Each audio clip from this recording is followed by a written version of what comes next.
Hey, good morning, Hunter friends and family. Welcome to another Behind the Scenes. Every small town has to take care of its waste and wastewater. So today, I'm visiting with Mr. Kerry Downey, our lead wastewater specialist. Where are we standing and what do you do? We're standing in the treatment plant, and what we do here is make sure that you can fish and flush. Well, all right, let's see how we do that. Okay, what we have set up here is called settleometers, but what it also does is it gives me an overview of how the plant's reacting. This is what raw sewage coming in. This is our primary where some of the stuff was taken out. This is what we actually discharge from our system. This right here represents the actual treatment process where the microorganisms do the work. They actually eat and break down things in the sewage to clean it up so it turns into this. The test that I'm going to run is going to tell me what my inventory is or what my population of bugs is in the system. And these are the bugs we want in the system to break it down. You want all bugs in the system. You want good, bad, and the ugly. Because it's just like our society. Too much of one, it runs a certain way. Too much of another, it runs a certain way. So you've got to have a balance of it. So at this time, let's go ahead and head out and I can show you the actual plant. Let's go.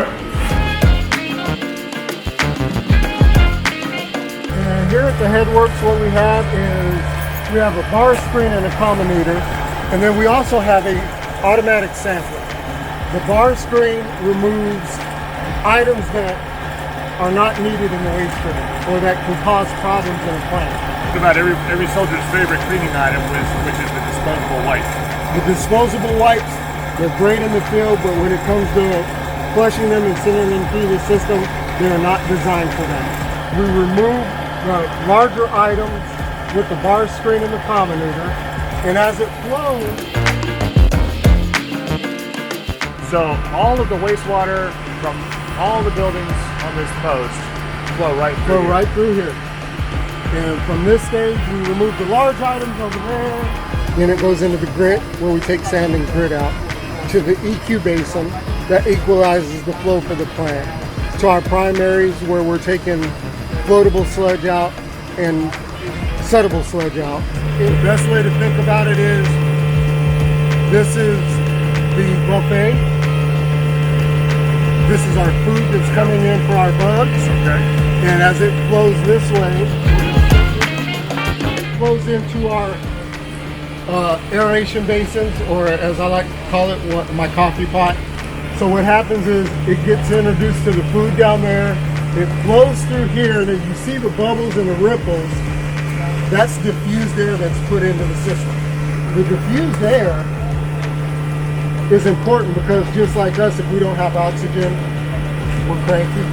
Then they go to the secondary clarifier where they take a break. At that point, the clear water comes up and is discharged out.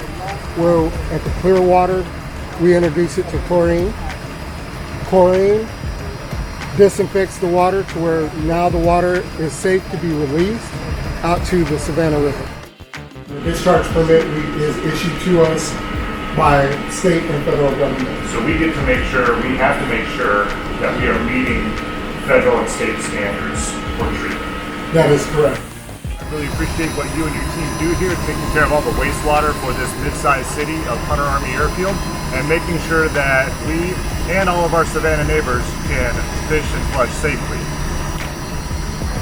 Have a great day, and tune in next time for Behind the Scenes.